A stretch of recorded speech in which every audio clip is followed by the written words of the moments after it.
खाना कोई बिछाना कोई नक सुनिया हटाई दियो धीरे धीरे काका ही मोरा सैया के खिलना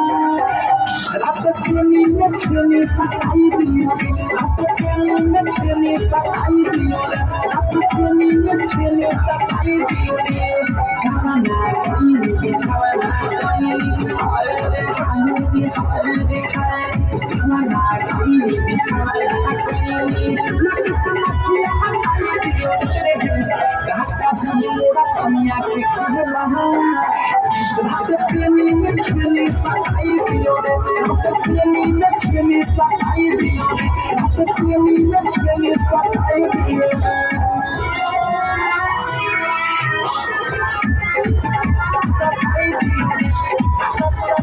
सताई दियो